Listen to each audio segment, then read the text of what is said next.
very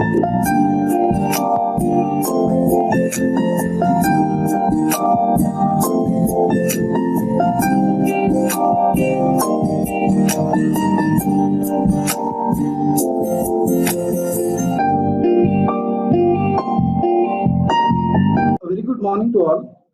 Seeking the blessings of His Holiness Jagadguru Sri Shivaratri Deshikendra Mahaswamiji, the present Pontiff of Sri Sutturma, and also the Chancellor of JSS Academy of Higher Education and Research, I take this privilege to welcome you all to this seminar titled Alternative Careers in Life Sciences. We have with us Dr. Apurva Barve, Coordinator, Center of Excellence in Science and Mathematics Education, IISER Pune, with us. And also we have Dr. S. Balasubramaniam, Dean, Faculty of Life Sciences and Director Research. We also have Dr. Kushalapa, Director Academics, who will be presiding the session. We also have Dr. Ravisha K., Head School of Life Sciences. And also alongside, I'm Dr. Raghuram Achar from Division of Biochemistry. Alongside me, I have Dr. J.R. Kumar and Dr. Siddesh Jayam. We all welcome the attendees. And I request Dr. Balasubramaniam A. to inaugurate the program and give the opening remarks. I'm happy that the Division of Biochemistry is arranging this webinar. It is a very important topic nowadays because the life sciences students are not having good placement in different places. The UGC also trying to alternate the syllabus of life sciences. Here, I understand that Madam is from Mathematical Education, Center for Excellence Science and Mathematical Education. Without introducing mathematics in the life science curriculum, nowadays it is not possible for everybody to have a good job because in the industry needs and others organization need is different from what we are having in British period, pre-British period now. Now the situation is changed. I hope this seminar will be eye-opening for all the students.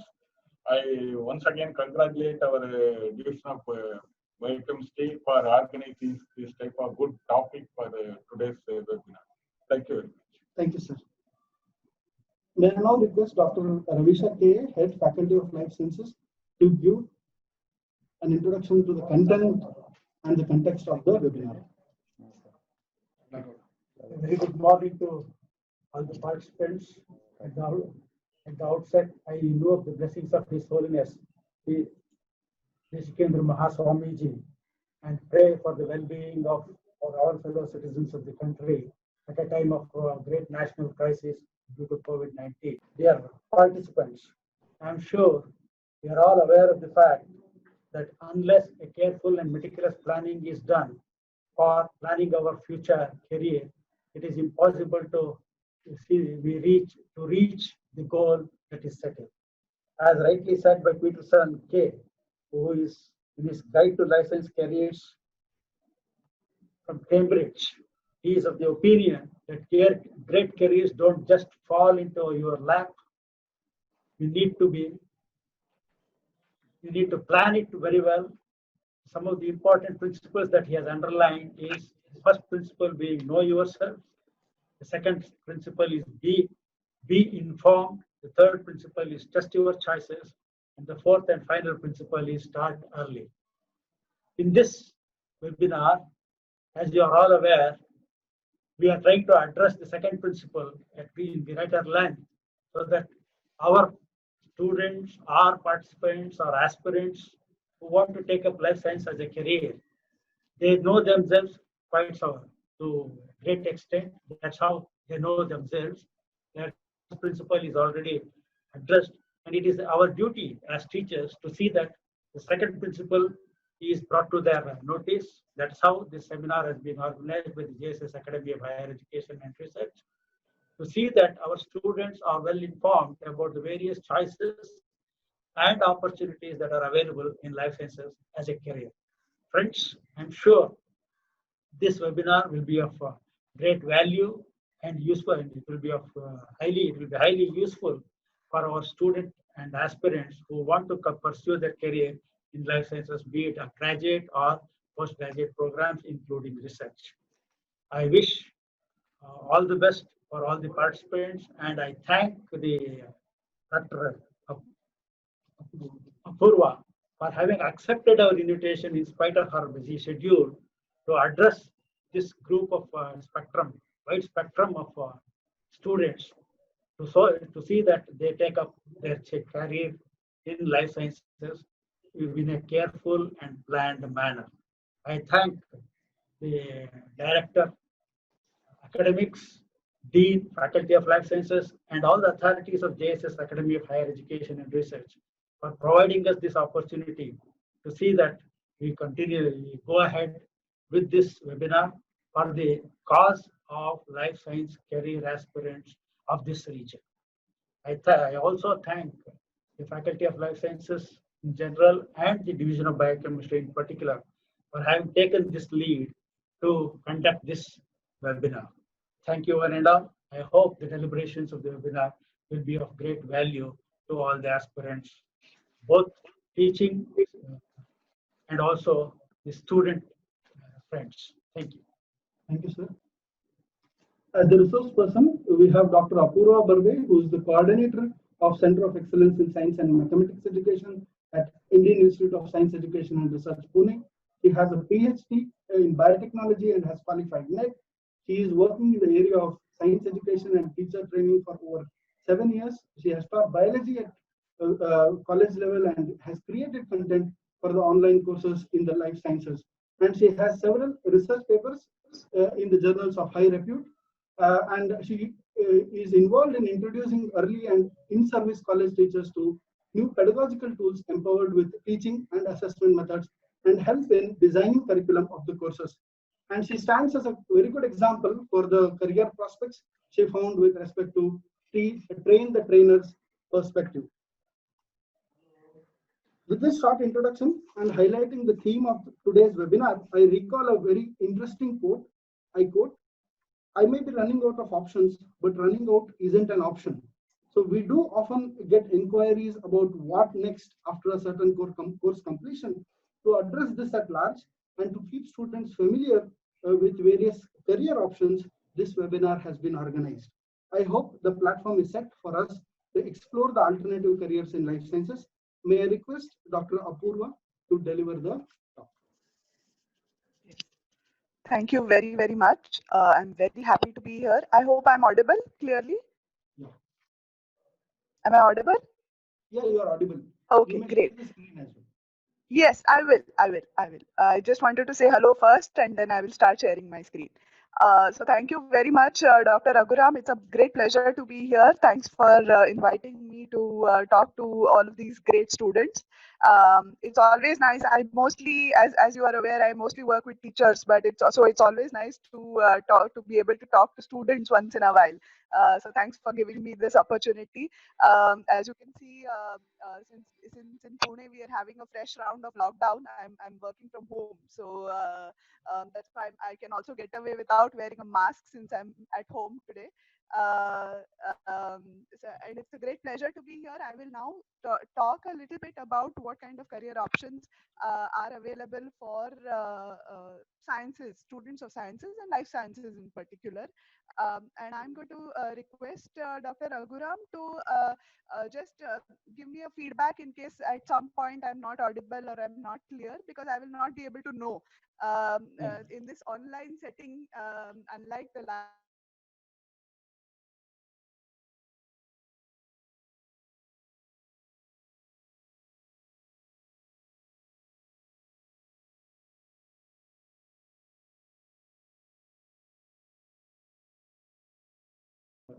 Sorry.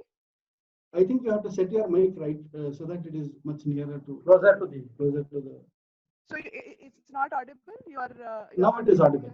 Now it is audible. Okay, great. Okay, thank you. Just please keep giving me feedback in case there is any problem at some point. Just interrupt me and say that I'm not audible or something. Sure. So, like I said, thank you very much for the invitation, and it's a special pleasure because Dr. Raghuram has been a participant of one of the induction programs conducted by our center here in IISER Pune. and he has been at the center for about a month, I think, last year. So it's great to have an invitation from one of the alumnus of our courses. So I will not spend too much time on the preliminaries. I will go straight to my presentation, and I will start sharing the screen now. And I will also stop sharing my video once the screen share starts.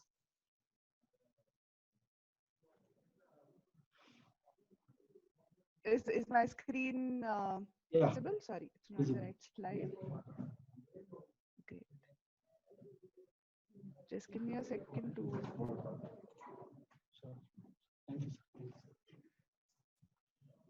All right, I'm stopping video now so that my bandwidth is concentrated on the screen share.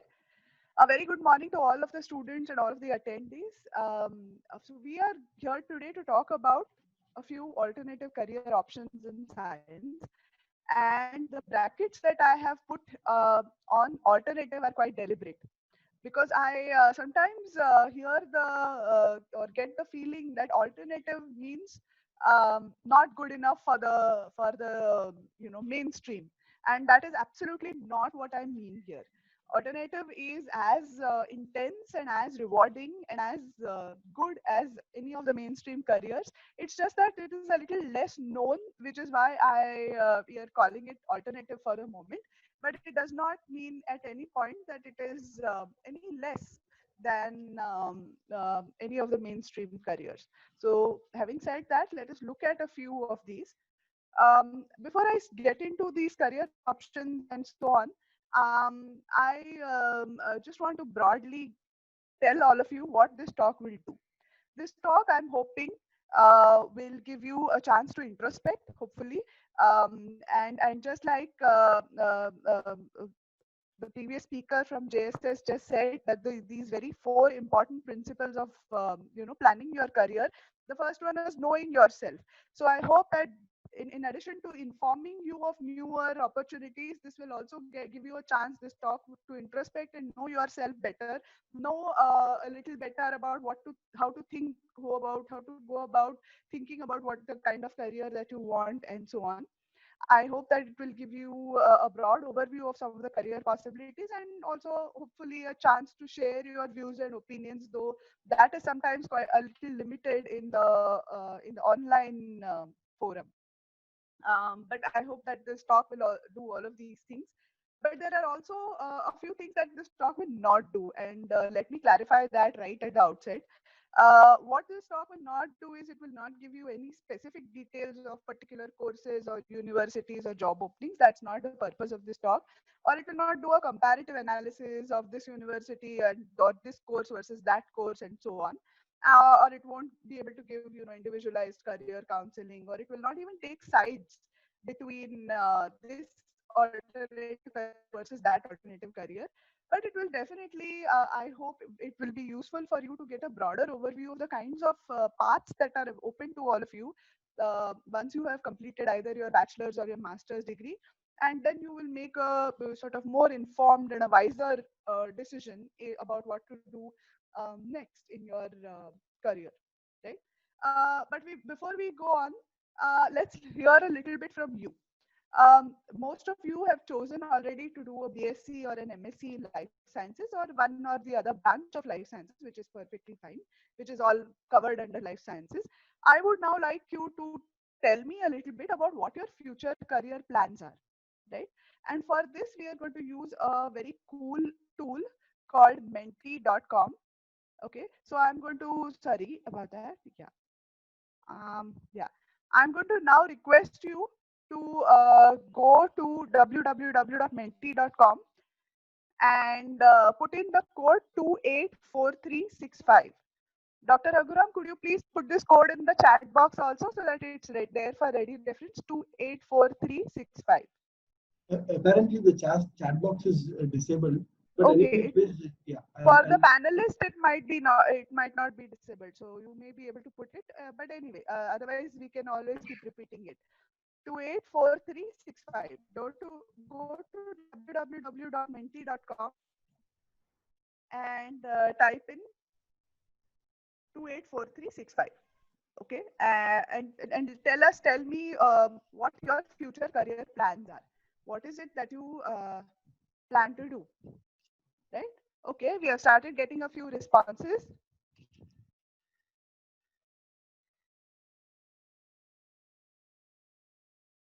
I'm going to show you your responses now. Okay, great.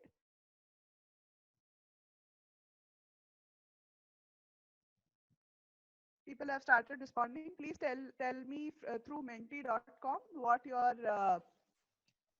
career options are.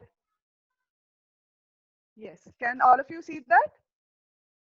These are the responses that we are getting from people. So wonderful. We are seeing great responses from people, and the biggest one seems to be research. So you see, we have got about 40 responses so far, and the more people,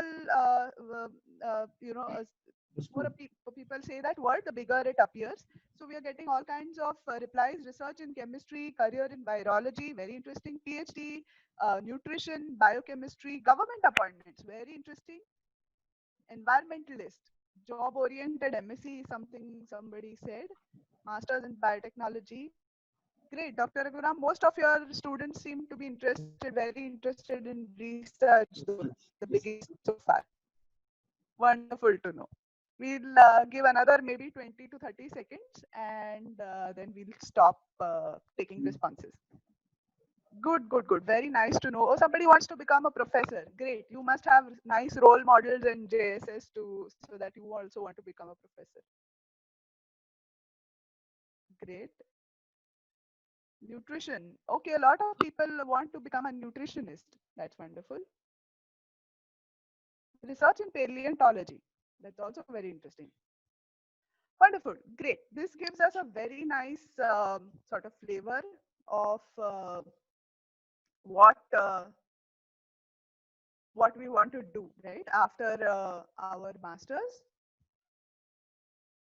And now let's go back on our bachelor's degree, after our bachelor's or master's degree. Thank you so much. I will share this word cloud that we have generated together with you soon.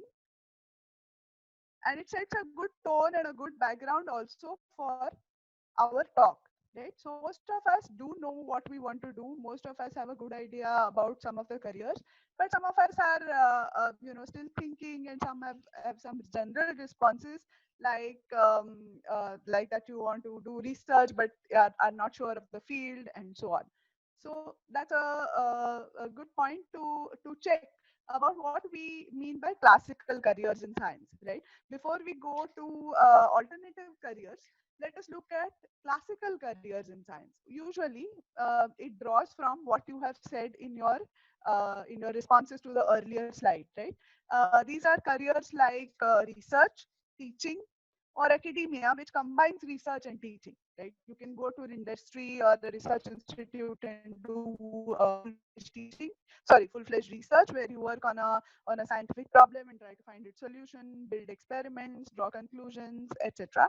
Or you can go to schools or colleges and teach science. That is also very well accepted and a classical sort of career option.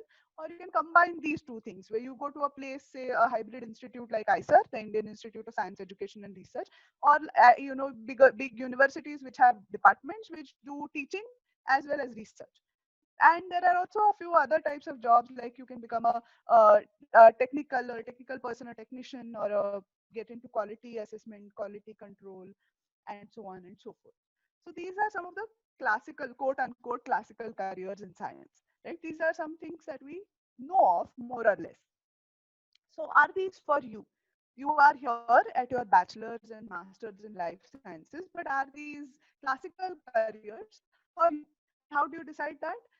Again, going back to the first principle that our colleague mentioned, right? Knowing yourself. You must know what you like and what you are good at.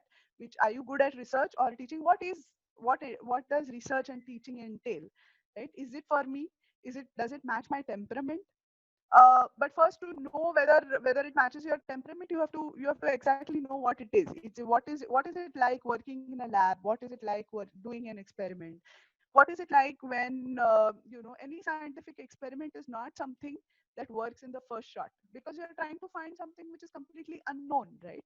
So it takes a little bit of time, it takes a little bit of trial and error, and it takes a lot of failures to be able to finally get to a success. So sometimes it's not easy, that to have that kind of a career day in and day out, where most things are not working on most days, and a few days some things work. So you have to have the temperament to be able to um, uh, accept it and be happy doing it, and so on. So all of these are things that are questions that you might want to ask when you're making a choice. What does this career entail? Does it match my temperament? What is a normal day or a week in the life of a scientist or a teacher? If it is something that I'm going to be doing for at least the next 30 years, right? Because once you get into a career, you are pretty much doing that. You have that occupation for a very long time. So is it something that I will be comfortable doing, and is it something that I will enjoy doing for the next 30 years of my life? These are some of the questions that can help you make a decision on whether a certain career is for you or not. In particular, these classical careers in research, whether they are for you or not, is something that these questions will help you might help you figure out, right? So now that we're here, let us do a quick poll, right? We've looked at what a classical career in science is, like research or teaching, or a combination of research and teaching. Um, I would like to ask you two questions. Do you want to pursue a classical career in science?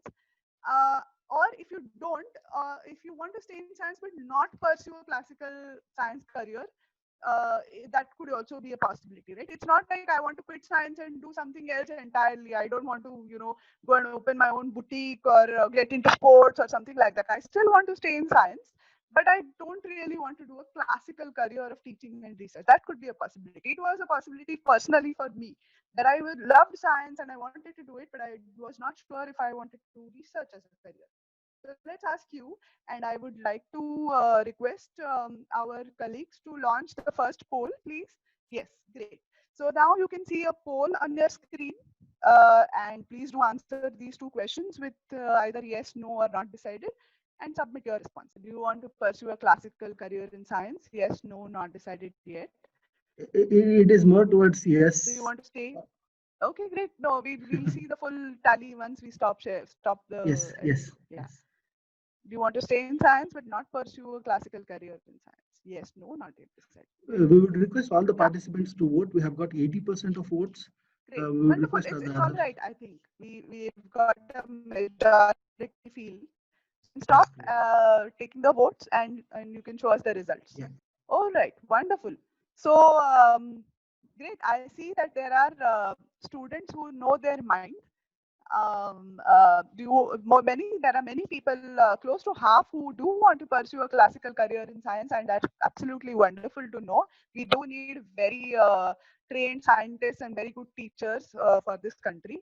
And there are quite a few who, about a third of you, about 33%, who have not yet decided, and that's perfectly fair too. There is still more time for you to decide. About half of you have said that you do want to stay in science, but may not want to pursue a classical career. And then that's perfect, because that's what this talk is about. So I'm sure that both those who want to have a career in science, as well as a classical career, as well as those who are not sure or want to look for some other options. I hope this next bit will help you make some choices. All right, thank you so much. We can close the poll now. Thanks for your responses. And having done that, let's go to the next one. So if not, you still want to be, if not the classical careers, then what, right? If you still want to be in science but not go get into mainstream careers, these other careers are also very much mainstream, but they are still not as well known to be called mainstream, right? So there are quite a few options. What are the kind of options that you have? There are, for example, technical officers at core or common instrumentation facilities. So if instruments and actually, techniques and things like that is your thing, that's what you enjoy, there are careers like that. There are also science administrators or grant administrators where you work with scientists who are running big scientific and research projects and help them run those projects, help them manage those projects by looking after the scientific management aspect or the grants and the administration aspects and so on. Then there are options in science policy, right, where you help make science policy for your institute or for a larger unit like your district or your state, or maybe even at the national or even the global level. The global level science policy making institutions or roles is one other option that is available. Another thing that is possible for after a basic base training or a bachelor or master degree in sciences is, or life sciences, is patent law or IPR, intellectual property right. And so basically help people who want to make innovations, help them patent and secure intellectual property, etc. Right. Biotechnology and entrepreneurships. So you have a great idea for a biotech or a life science related product. Then you can start your own company and become a biotechnology entrepreneur, right? Or there are other kinds of communication related jobs like medical or technical writing, science journalism, science communication and outreach, where you basically communicate science to others. These are all communication intensive jobs, where if you really enjoy a language and the communication aspect along with the science, and you really feel like you want to take science to a broader audience, these are very good.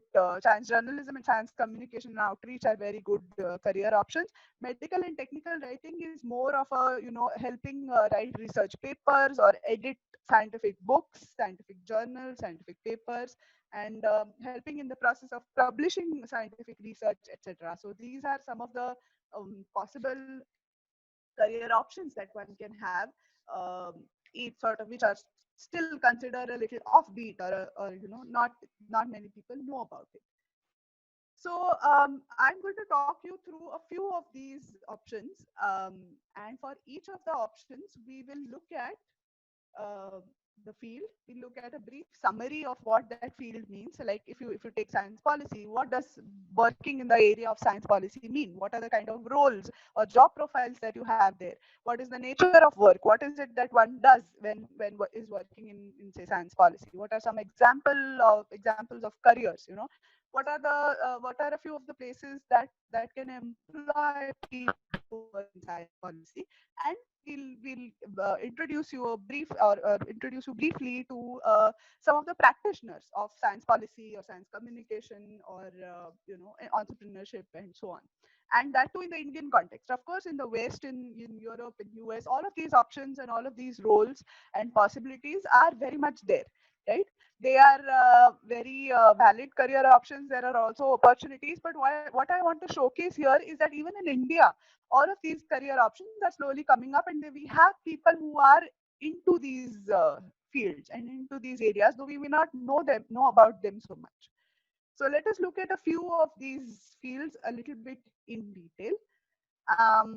But I would like you to choose, because we don't have enough time to talk about each of these 8 in a lot of detail. So again, it's time for a bit of poll, and I would like you to choose any 4 from the given list of eight career options. I've just very briefly told you what each of these means, so that now you can make a choice. Which of these work profiles would you like to know about in today's session? Please start voting. Please choose any 4. And the 4 sections or sectors that get the highest votes, we will talk a little more detail about them.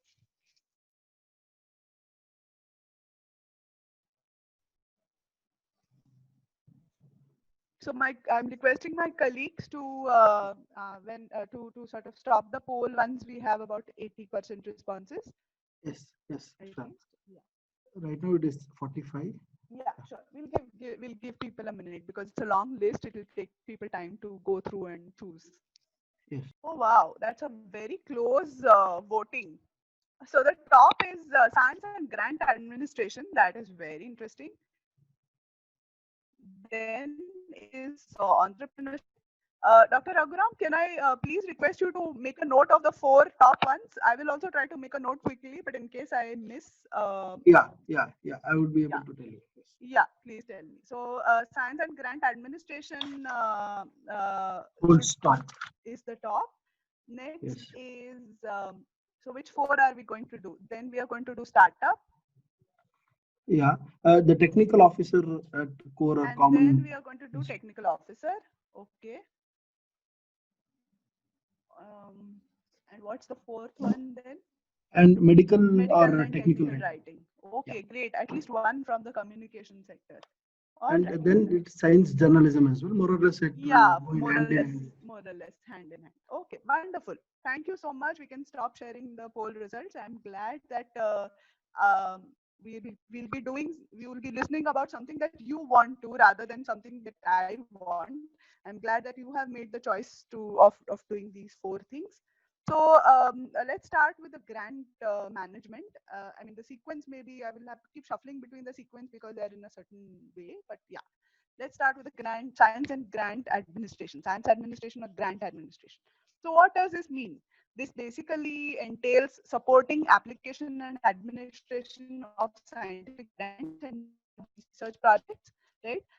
This means that for to be able to do this, you must know sources of grants for science, and you should advise PIs. PI means principal investigator, right? Which means the scientist who is actually conducting the research and leading the research project. So you must know and advise, you must know these sources of grants and advise scientists before and during the process of applying for a grant, and then once the grant is received, you have to help administer that project, right?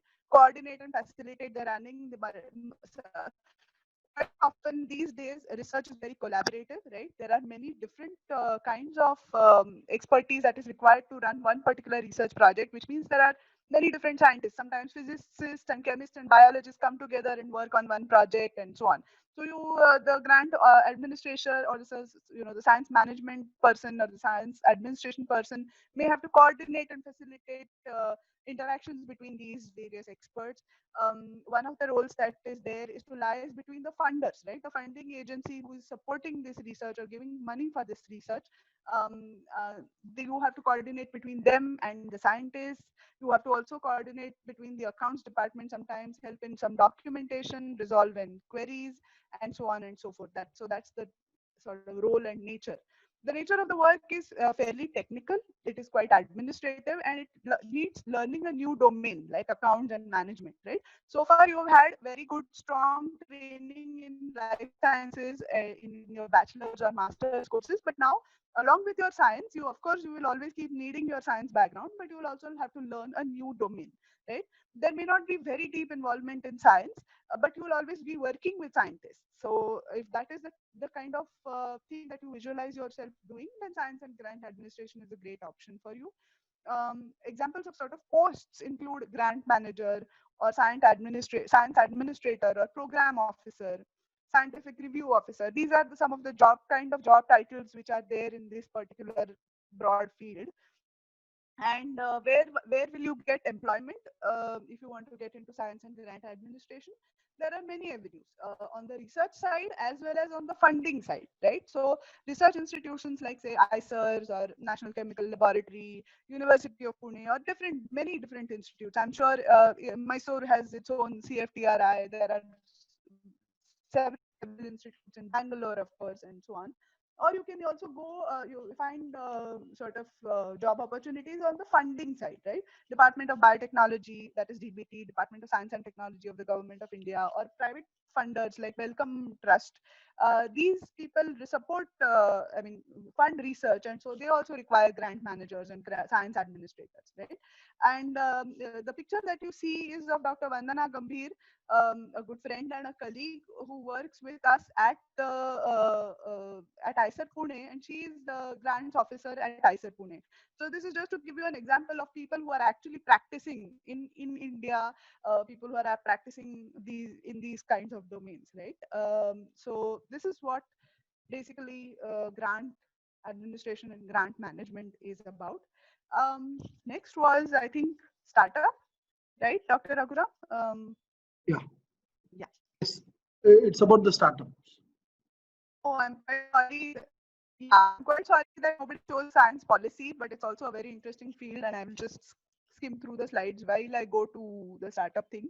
And this is Dr. Renu Swarup, who heads the Department of Biotechnology of the Government of India. She's the head of that. She decides practically all biotech policy, or very very is very instrumental in deciding all of the biotech policy. And yeah, just as the this is a piece of information. Yeah. So we come to biotech entrepreneurships and startups. If you have a particular idea, so you see, the figure shows a lot of different ideas which will actually go into a proper highway of products, right, and production. If you have that kind of inkling of an idea, you can do some background research, get some funding, and also do the requisite development of product development and market testing and things like that, and start your own company. So what is the kind of things that you would need to think of? Of course, you have to have a great product idea, that is one. Then you have to do a lot of background research to find out if somebody has already had that idea, or if somebody what kind of products related to the one that you have in mind are there in the market, market research as well. Then you need to find funding. And VC is, by the way, venture capitalists, right? People who will support these kind of startups, new, novel, innovative startups. So you need to find funding from them. And you have to then actually develop the product. One thing having an idea, but to go from an idea or a concept to actual product requires a lot of research and development, a lot of work, right? So you have to do that. And then some market testing. You have to think about things like patent and IP, because it's your own product. Then find the funds and register a company. So this is what broadly biotech entrepreneurship involves. It's a high risk and high return kind of venture. It's a great risk because it's a new product, don't know how it will work, whether it will work, and so on. But if it does, it will give you very high returns, right? There is a lot of scope for your own creativity and innovation, of course, but there is also a high pressure and challenging job, because there is a lot of uncertainty and a lot of unknowns. But if you are confident about your own innovations and products, this is a great avenue for you. You will also need to acquire additional knowledge in addition to your basic core science background. Business is something that you will have to learn, right? You will have to learn the basics of business and business administration, management, and so on, because this is a combination of your science, but you are also becoming a business person now. So you will have to learn that domain if you want to get into this, but that's okay. You can learn it on the job, right, on the go. Some so there you also have help, especially in India. Nowadays the biotech startups are being given a lot of support through incubators, right? Places where you can take your idea, they will give you space, and they will give you support to develop this idea, do the basic research that you require to develop the idea into a product. These are called incubators. And then once your product is ready, you leave the incubator and you actually start your own company and launch your product in the market, right? And there are places like NCL Venture Center. There are places in Delhi, there are places in Bangalore which are incubators, right? They provide facilities and funds for R&D and help you start a company and so on. For example, people have after graduating with a bachelor's, master's, or sometimes after a PhD, have come up with their own companies. I've given here two examples. One is Aditya Kabra, who actually graduated, finished his bachelor's, master's, BSMS from ICER Pune, and has now started his own company, which basically provides solutions to single-use plastic. So this was something that he very strongly felt about, and he has started a company to bring out products which can be used as alternatives to single-use plastic material. Then there is Dr. Renuka Diwan, who finished her PhD in plant sciences from University of Pune, and now has set up a startup for agricultural solutions using plant biotechnology. So she works directly with farmers, things like crop diseases or pests or increasing productivity of certain crops. She develops solutions. for this, and so on. So there are many, there are people who have started, who have brought out kits for quick detection of diseases, or have made low cost medical devices and have their own startups. And where will you be employed? Of course, you will be employed in your own startup, right? The avenues for this are your own company that you may want to start.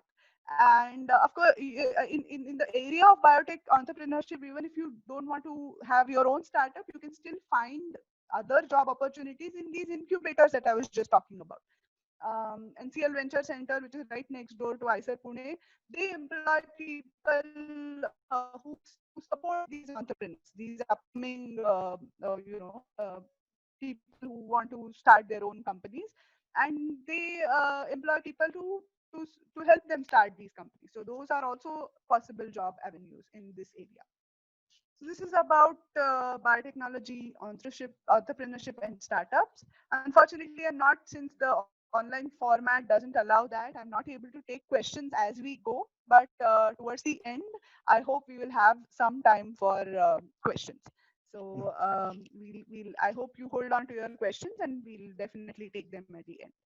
Yes, we are collecting The the third questions. number was, I think, that a technical officer at a scientific facility. Is that right, Dr. Raghuram? Yeah. Yeah. Yeah. Also, I'm audible, right? Clearly? Yeah, you're audible. You're audible. Great. Thanks. So let's go back to that, because that was the first one on the list. Yes.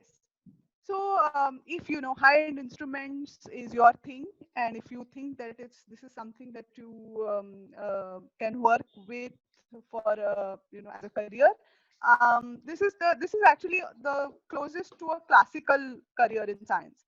But it doesn't require you to do your own teaching or your own research. What you need is technical expertise on a particular instrument or a setup, to the extent that you have a complete mastery on that particular instrument, and you are able to operate it, you are able to customize it, and you are able to, most importantly, to troubleshoot it, right? So you are able to run that machine to do some sort of analysis, or to check what is happening. You are able to customize it to suit the use that is required by a certain scientist, right? And to troubleshoot it. I will give you a couple of examples.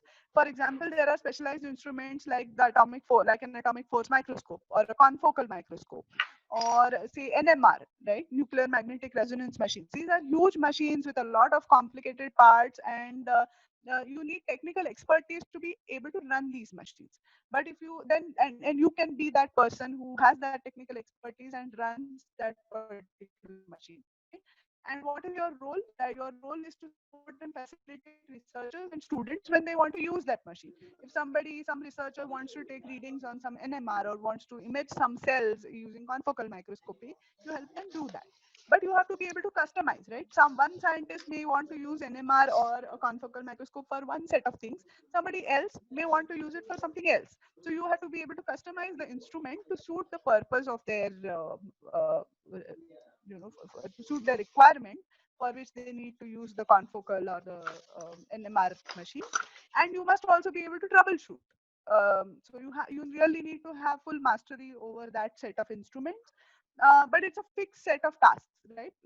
Running an NMR machine or running the confocal microscope is all that you will be doing as a sort of long-term career thing. It's a lot of repetition, and you may have less scope. There is always scope to implement your own ideas in the framework of what the scientist wants, but still less scope to implement your own ideas.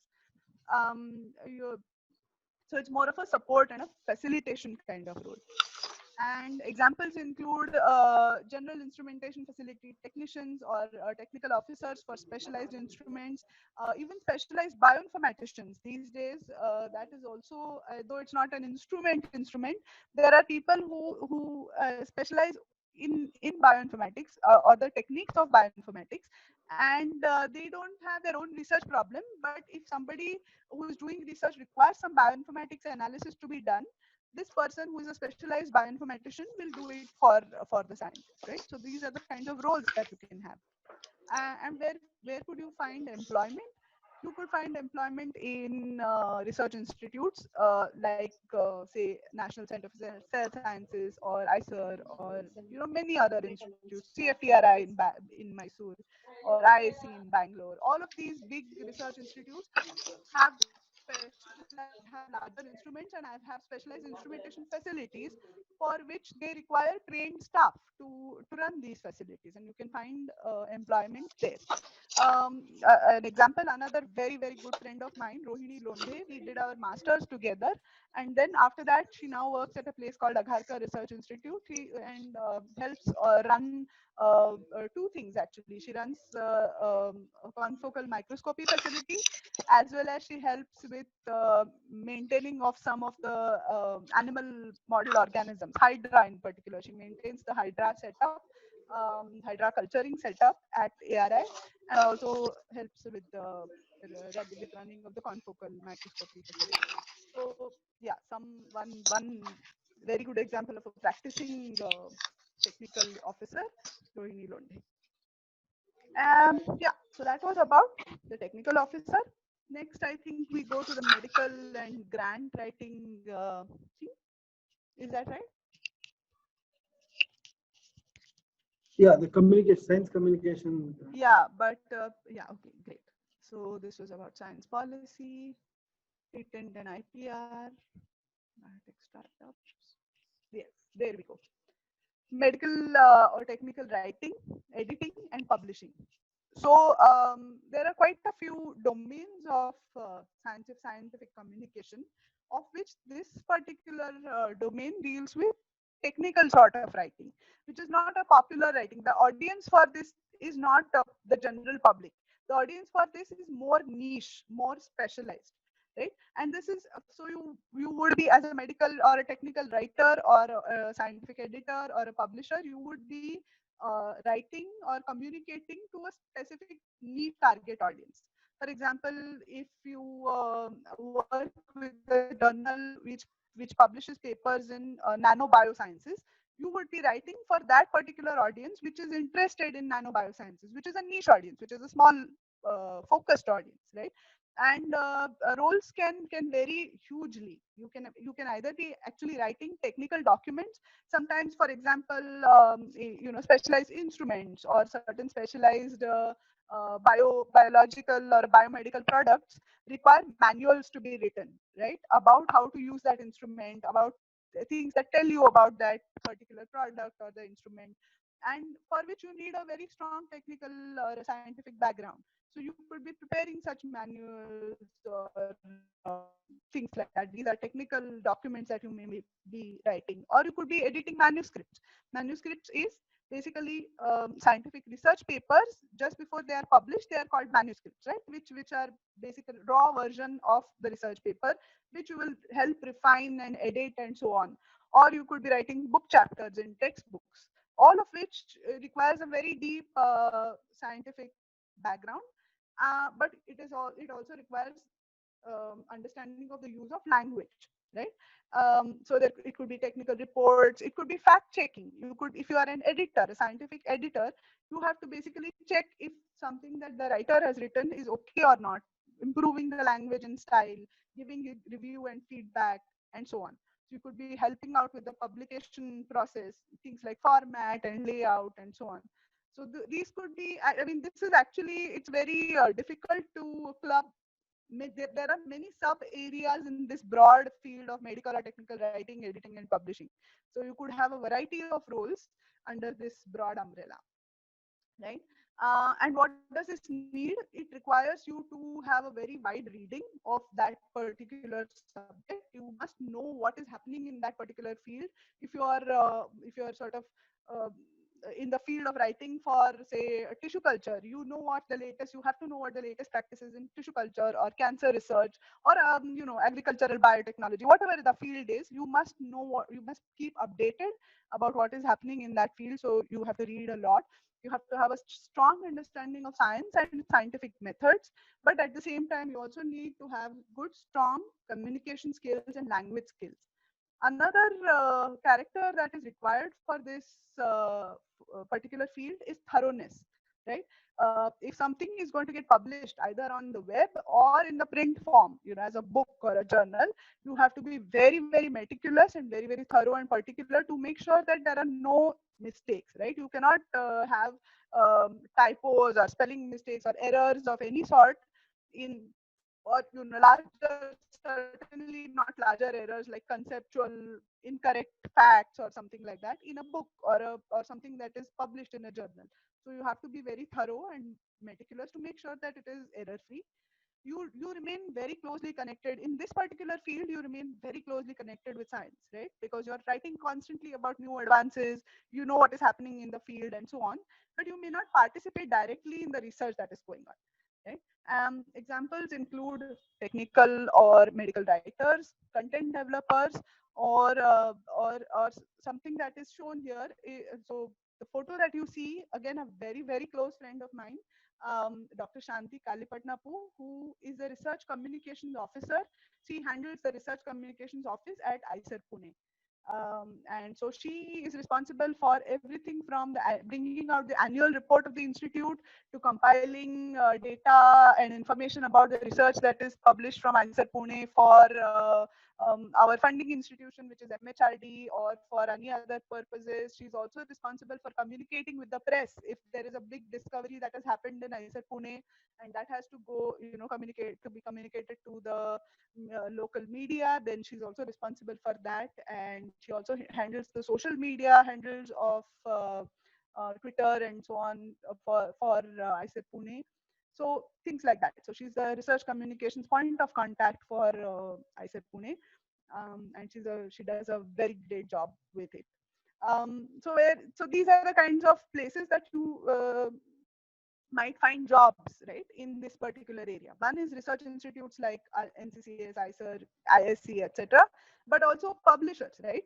Publishers of books, publishers of websites, publishers of journals, or even there are some companies which provide publication. They are not publishers themselves, but as a profession, they provide publication assistants and editing assistants. There are so many of them in India as well as abroad. One particular example is Cactus Private Limited, which employs editors and which employs proofreaders and scientific writers.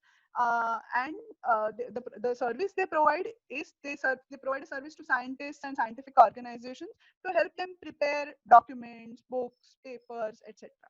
So this is the profile that we have for Cactus, right? This is the profiles that we have for medical and technical writing, editing, and publishing. So yeah, that basically brings me to an end of the introduction of 4 different areas. We have not been able to cover all of the other areas, but that's fine. These are the 4 that you wanted to know most about. But for others, I would be happy to share maybe a version of my presentation. I will just walk through till we get to the end, the other slides that I want to talk about. I'll just walk through the others that are there. Science journalism, which also requires a strong understanding of science, but also the ability to communicate it to a non-specialist audience or lay audience. And in today, in the context of the corona virus, SARS-CoV-2 pandemic that is going on, science journalism and science communication is even more of an important. You can see how important it is, right, to bring right information about science, which is not false, which is authentic and so on, to public, is very, very important. So that's what science journalists do. And of course, there are people like us who basically like to talk about the excitement of science or work with science educators to improve science teaching and so on. And that's us. So yeah, these are some of the profiles, but these are the 8 examples that I showed you in the beginning is not all, right? There are other things as well. You can work for science foundations or societies like the INSA, which is the Indian National Science Academy, or BNHS, which is the Bombay Natural History Society, right? And I'm sure there are so many others, especially in the Bangalore area. I'm sure there are a lot of scientific foundations and societies. You can start your own scientific society. You can also have a scientific management consultancy and so on.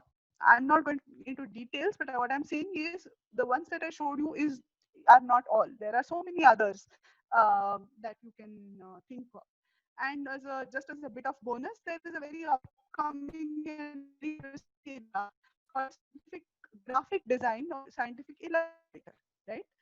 Of course, this area has been there right from the beginning since science books started being published, because they always had graphics and pictures. Now it is becoming more recognized as a proper profession, right? And there are quite a few avenues where medical illustrators and scientific designers. So if art is your thing, and if you want to combine your training and liking for science with your passion for art, this is another career option. Scientific graphic design or scientific illustration is something that you can think of. And there are also sort of workshops and online courses that you can take for this. So this is just as a little bit of a bonus. Um, so now that we know of a little bit about a few of the possible career options, the question is when, right? When do you take that leap? So this is a book called The Go Point by Michael Asim, and that's what you want to know, right? When is a good time? And the answer is that it ideally, um, it, I, there is no one fixed answer, right? You can either do it after a master's degree or a PhD. But like some of the principles that we looked at right in the beginning that our colleagues showed us, starting early is always a good idea. So it doesn't mean that you have to start immediately on that career, but you start thinking about it and maybe try and do small internships or in say science editing, go and work for the local newspaper and try out, you write a few pieces for science journalism, for on local science to get a flavor of science journalism, or spend your vacation at the local or the technical facility in your institute to see how certain instrument works, and to see how the person who is the technical officer who is responsible for the instrument, what kind of work she or he does, etc. So try and get a flavor of these things, and then you can decide whether it is for you or not, and then you can choose, finally make the leap that is required. And most of these profiles, a master is really either necessary or very advantageous. So definitely masters is what I would recommend, and then you go into these careers. And some of these careers also require a policy, a PhD, policy, for example, or some of the more technical writing profiles require, or it's great if you have a PhD in science and then go into this, right? So it really depends on you when you want to get into it. There are, of course, and this is the final slide that I want to share with you. There are, of course, pros and cons of all of these alternative science careers. Uh, the pros are that it is a very fulfilling job because it's something that you have chosen. It is your choice, so it's very satisfying, and it creates you mostly there, since there is no standard path yet for most of these careers. You end up making your own path, right? And you are a trendsetter in your own respect, in your small way. There is a lot of learning, lot of growth, huge amount of growth, and this I can tell from my own experience. I came in to this kind of profile after my PhD in biotechnology, and I had never done this kind of thing before. Yes, I was comfortable, in a lab environment. I knew how to conduct experiments, how to use certain instruments, and how to do analysis of the data and so on. But this kind of thing, like the other things that my job requires, I had to learn on the go, and it was very interesting to learn that. And it was always there are always new and exciting avenues and very uh, exciting challenges that these kinds of jobs have, right? It also gives you a huge chance to influence science in a very meaningful way, and to make a really significant difference to the scientific enterprise in ways which you may not have previously thought of. So these are all the good things. But of course there are also some, on the flip side, you have to consider a few things if you are planning to get into these alternative science careers, which is there are no set precedents, right? So it's not like you go to an engineering college, you get an engineering degree, and then you go to an XYZ company. So you have A, B, C, D, these four options which will employ engineers. So it's not a fixed path or a set precedent that is there. You have to make your own path, which can be difficult. It is also difficult to find mentors, right? If you know, if you want to become a doctor or an engineer or even a scientist, you know, you can go and talk to some scientist or some engineer or some doctor and get some advice from them about how to go about it, right? Or to ask them what they did, what do you think I should specialize in, how do I find a job. You can talk to them about things like that. But since these careers are just beginning, this may not be always possible. Finding mentors may always be difficult, but that's okay. You can find your own way, right? And you, I mean, for me, all of these new things that I had to learn and all of the growth that happened, I enjoyed it. But for some, you have to consider whether constantly learning new things you are okay with or not. You know, because most of the learning is on the job. You will not find a course which you can go and do and learn everything. You will have to learn it during the job. So you have to, and you have to be very flexible and open to try new things and adapt to new situations constantly. So if that is something that you are comfortable doing, please just go for these other careers, you know. The other sort of little bit of annoying thing can be that, especially if you work in a very research oriented and a very scientific environment, those around you may think that because you are not doing research and you are doing, you know, science administration or science communication or entrepreneurship, you are not intelligent enough. And it's not something that you should not let it get to you at all. But it's better to be aware, and you should be clear in your head that what you are doing is definitely important enough and scientific enough, though it may not be obvious to other people, but it is still very scientific. So it's something that you should always keep in mind. But overall, it's a very exciting thing to find new options and new careers in the sciences. And you can take my word for it, it has been an absolutely a roller coaster ride for me. At least it's constantly new things, new opportunities, new things to learn, and so on. So yeah, this is a quote in Spanish that I would like to end with. It says, "Caminante no hay camino, se hace camino al andar." It translates to, there is no way. You have to make your own way, and you can make your own way only by walking. So once you start walking, you automatically make your own way. And this is the this applies to anything in our life, but most more so this to this particular aspect of finding various career options for yourself, right? So yeah, that is basically all that I wanted to say to you. And before we stop and take questions, I would like to get some feedback. And I would like to know whether you are aware of these career paths before attending these talks or not. And if we can have the poll, yeah. Were you aware of these career paths before attending this talk? And the options are yes, I knew about them. Second is I knew a little bit, but of about some of these career paths, but not much.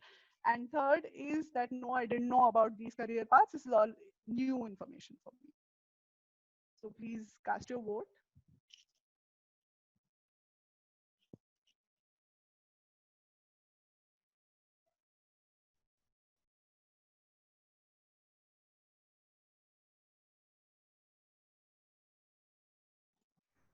Yeah.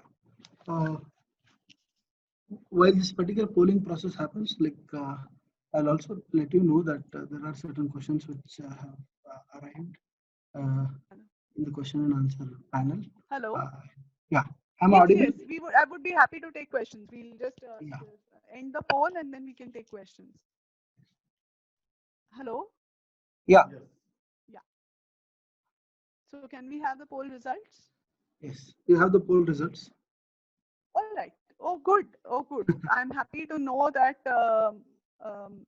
not almost half of the people didn't know much about this, and maybe the other half knew a little bit, but not so much. So I'm hoping that this will have turned out to be useful for all of you. Yeah. Thank you so much. We can close the poll, I think.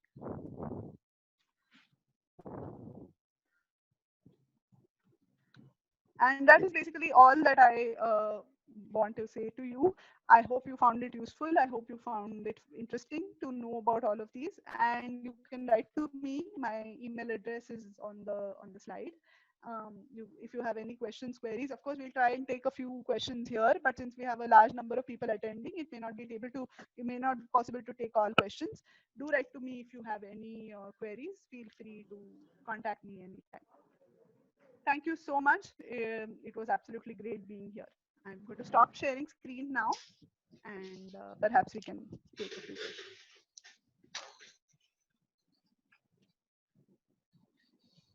Hi.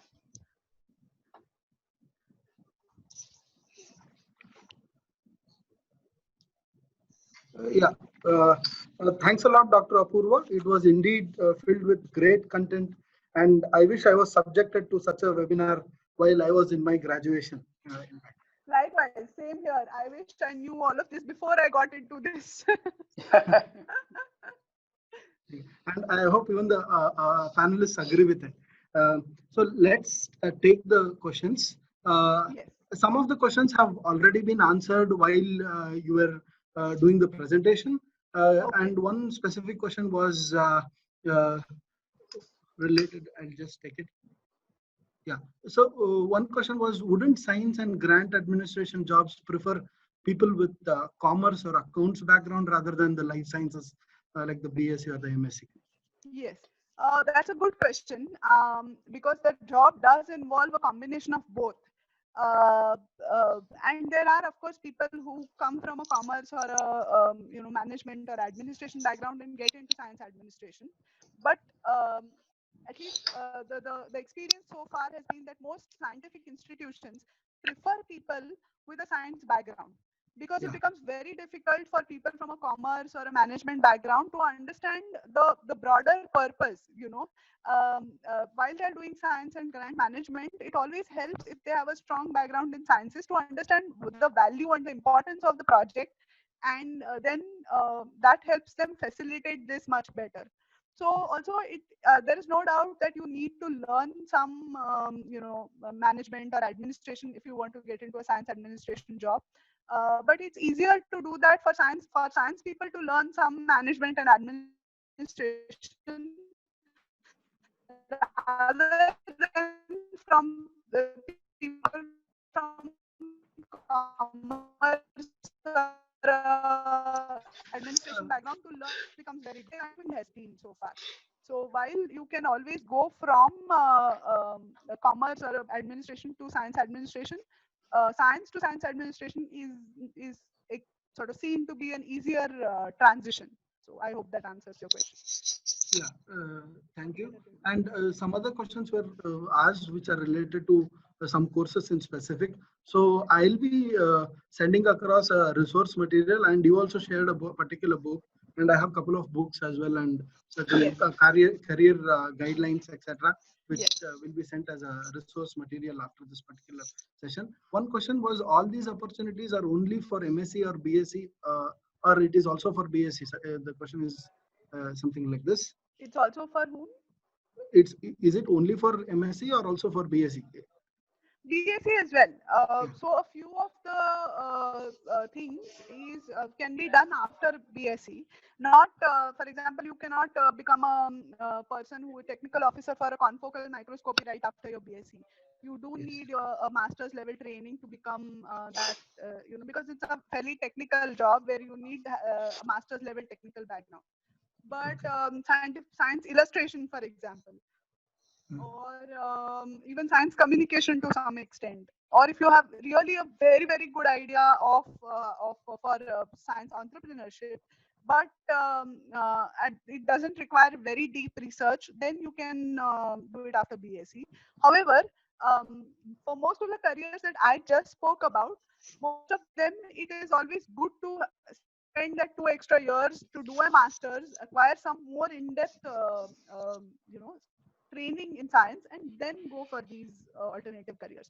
It's always good that if you have already decided to choose one of these, even if it is even if you have to still wait till you finish your masters, you know that this is where you want to go after your masters, so you can keep trying to find internships or find more information about, say, science journalism or science administration, etc. But you make sure that you do your masters and then get into it, even if you have decided before. So, I mean, that is my personal advice, that a master's is always, it's good to know about all of these things while you are in your BSc, but it's good to do a master's and then get into these careers. Okay, Thank you.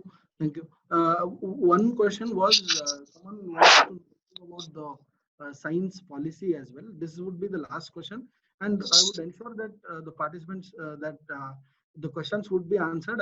We have noted down the questions, and it will be sent via email because of the shortage of time. Let's do that, right? Is that Yeah, sure. okay? Yes, yes, absolutely. Yeah, like I said, I hope I stuck to my 50 minutes. But yeah. Yes, that's right. Dr. Raghu, can I just ask one question, if you permit me? Yes, please, sir, please. The panelists may feel free to ask the question as well. We have Dr. Ravi, sir. Please. Madam, it was a wonderful presentation, Thank you. giving the overview of all the facets of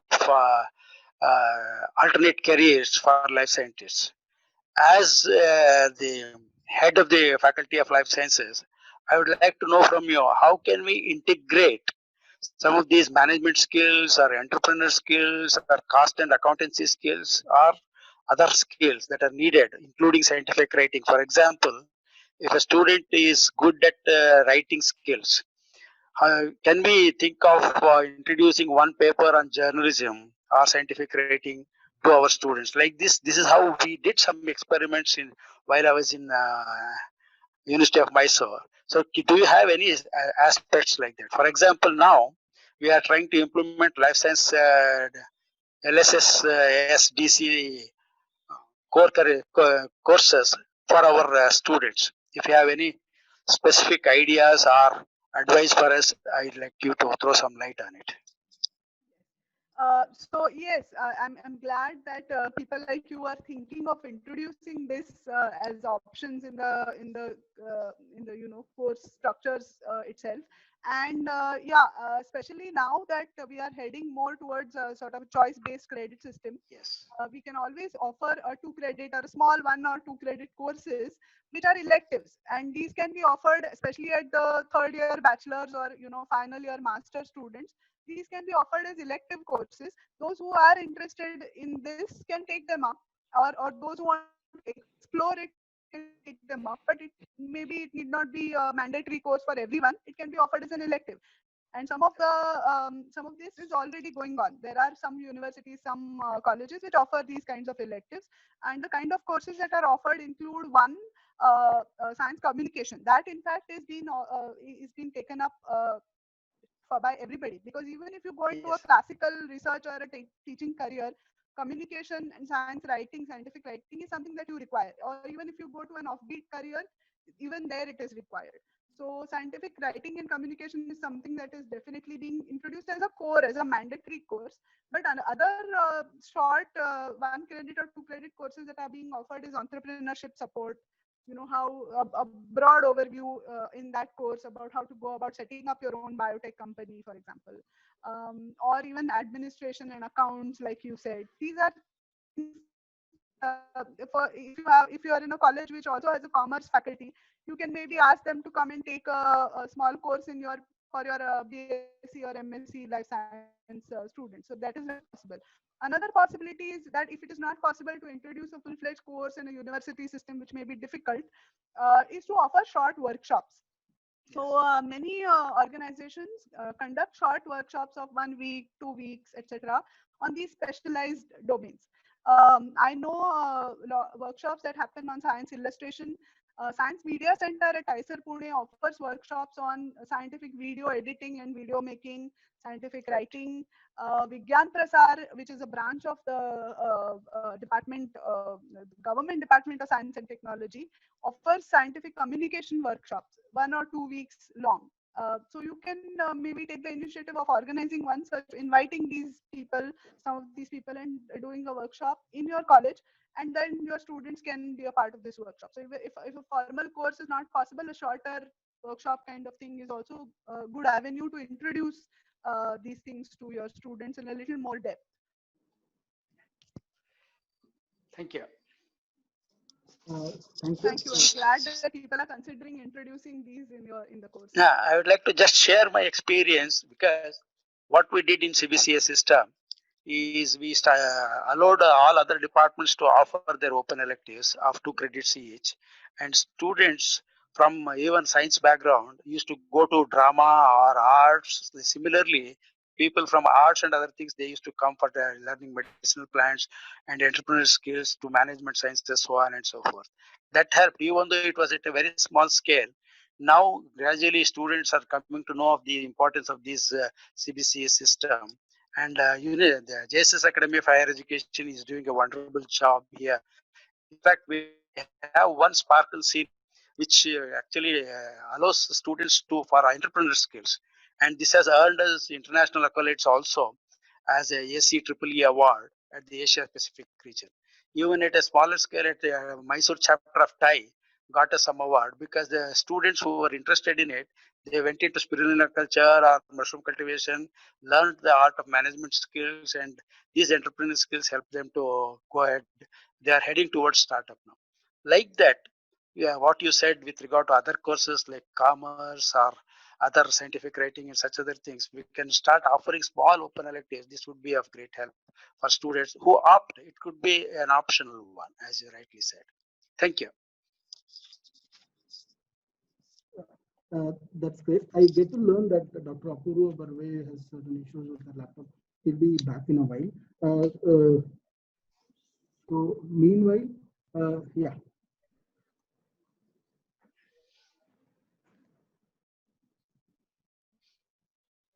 She did mention about the issue. I am glad that it didn't happen while she was delivering the talk. Yeah, that's really good.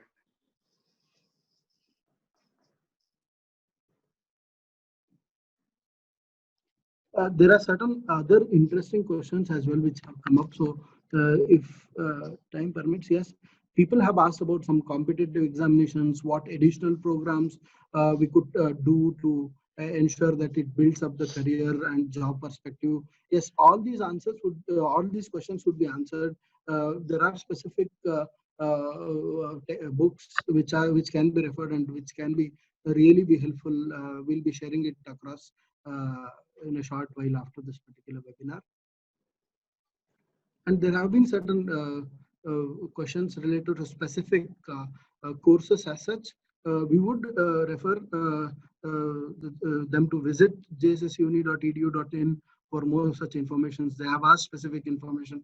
I'm very happy that we can answer them as well. So those will also be answered, and you'll get to know the in-depth view of those as well.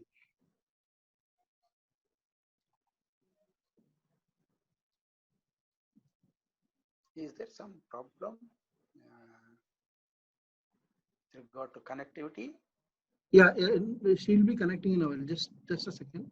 She'll be there. She's aware of it, right? Yeah. And one good thing, I should even congratulate the participants. They have been in constant number. That's a very good thing with respect to the participation. So we really appreciate the participants for being here. And that's Raghu, that speaks of the quality of the speaker. Yes, exactly. Very good presentation from her. She could hold us all through. Yes. And the polls were really interactive. Thanks for responding to the polls. In fact, it was very good that you used that option and we could get a formative assessment of how the particular presentation should go and what interests you as well. Raghu, in the meantime, we can utilize this opportunity. Yes. To just tell about the courses that are available in our university. Basically, JSS Academy of Higher Education and Research, as you can see, has won a lot of accolades and accreditations as well from say NAAC, A+, and then it is NIRF with 33rd rank in India, and then KSERF and other accolades. And very importantly, you can see the Times Higher Education ratings as well. At the same time, there is a lot of interest also given towards the innovations as well. As rightly mentioned by Sir, we will be sending across information about the Sparkle CENI setup as well. At the same time, talking about the courses which are being offered, apart from the regular medical, dental and pharmacy courses, we do have BSc and MSc in Life Sciences program, where we offer BSc for various subjects of 5 subjects, which are single major in fact, and with choice-based credits system. And at the same time, MSc courses, there are 11 different MSc courses, and a couple of them are being added from the next academic year as well. At the same time, we are offering lots of now recently we have started even the ODL mode of education as well. At the same time, PhD in life sciences across various disciplines in collaboration with medical, dental, pharmacy, and other institutes is also being organized. So that would, and basically for BSc, I think most of the participants, if you are interested after your PUC, the BSc career, you can just visit our website, jssuni.edu.in. With your permission, with all the panelists' permission, may I now request Dr. Kushalappa sir, Director Academics, JSS Academy of Higher Education and Research, who has presided over the event, to give his presidential address. First of all, I'd like to thank Dr. Apurva Parve for a wonderful and informative talk, Doctor. And you have spoken about how a student and a research scholar can introspect on their careers in science to make a successful outcome from the courses they choose. And thank you for enlightening the young scientific minds on choosing a course of their choice and the opportunities they can have. It was a very informative talk, and I'm sure many of the participants would have really benefited from this. At some time, every student is at the crossroads of their lives as far as choosing a career is concerned. They are in a dilemma as to which course is rewarding to them, and I should say, and add both academically and financially. That's what they all think of. So a lot of guidance is required, as one may like a particular course which may not have the expected outcomes. Alternatively, one may choose a course which they do not prefer only because it has better opportunities. So, my guidance to these students is to opt for what they like and what they have an aptitude for. If you're good, you can transform any course to the success which is required of that course. And that is what you have brought out so well in this. And so many alternatives were given. One of the good things which I liked about Dr. Apurva's talk was to the advice to the students to be trendsetters and create their own path. That's a wonderful saying for these young minds. And I like to add that success is doing things differently. It's not doing a different thing. It's just doing the same thing in a different way. So that is how they can make a success of their careers. Well, life sciences, like you have aptly said, gives a wide variety of choices, be it research, teaching, or industry. And there is so much interdisciplinary areas for research and satisfaction in what you want to do. And alternatively, a failure to get a seat in a medical, dental, or an engineering, which everybody tries and opts for, I should take that failure. It's only a stepping stone and a platform to make an equal, if not a better, career in life sciences. You have said how many and here you can again contribute to the health sector. You are part of the health sector. So you're not far from what the choice you have taken. So this is my advice and a very brief presidential address to give this thing. And I thank the organizers for giving me this opportunity and to be a part of this webinar. And especially, I'd like to congratulate the Department of Biochemistry, Faculty of Life Sciences, JSS Academy of Higher Education Research, on behalf of the Vice Chancellor and Registrar and the Pro Chancellor and Chancellor from the JSS Academy. On behalf of all of them, I'd like to really compliment Dr. Raghuram, Dr. Kumar, and Dr. Siddesh on a wonderfully organized webinar, especially bringing a person of the caliber of Dr. Apurva over here.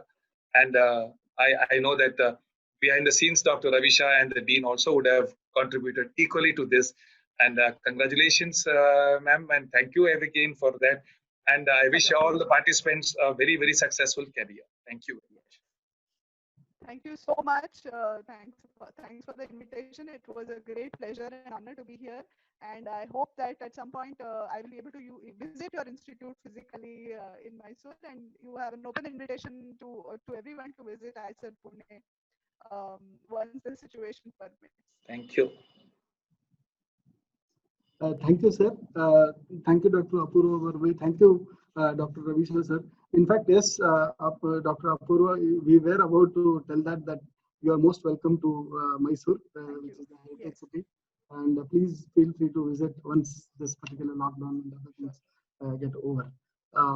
Yeah, we come to the end of this session. A very detailed and very influential with respect to what content was there. And I'm pretty sure that the participants who have stayed in tune, they are online, and it's not that the session ends and they're logging out. They're still there, and I am very happy about that as well. I thank all the panelists, and as we come to the end, I would like to propose the vote of thanks. My sincere thanks goes to the administration and leadership of JSS Academy of Higher Education and Research for being a great support with constant motivation to organize this event. And my gratitude goes to Dr. Apurva Barve. She has been very considerate in ensuring that we conceptualize this particular webinar at regular intervals.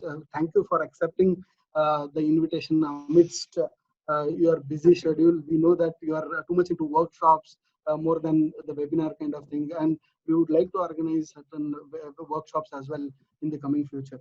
And thanks for all the support as well. So thanking the participants and all the others, we would like to end the seminar now. Thank you, one and all. Can I just add one last Please, thing? please.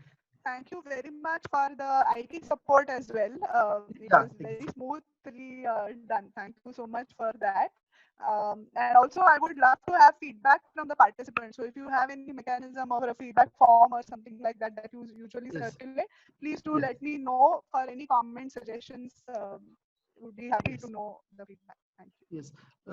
Soon after this particular webinar ends, the participants would be getting a feedback form. A Google form has been sent, will be sent to them. And I would request all the participants to please provide a honest feedback so that we can work on it and improvise it in the coming days. Yes, And yeah, absolutely. thank you, Dr. Apurva, for taking this particular thing. In the course of time, I forgot specifically to mention the IT department, who have been working day in and day out with respect to webinars, lots of webinars. In fact, till August, I am told that till August, September, they are booked with all the slots. Thank you for providing us the opportunity and wonderful support to constantly organize such events. Thank you, one and all. Yeah, with the permission of the president and the panelists, we would like to end the session. Okay, right. Thank you. Thank you. Thank you. Thanks a lot. Thank you. I hope bye participants.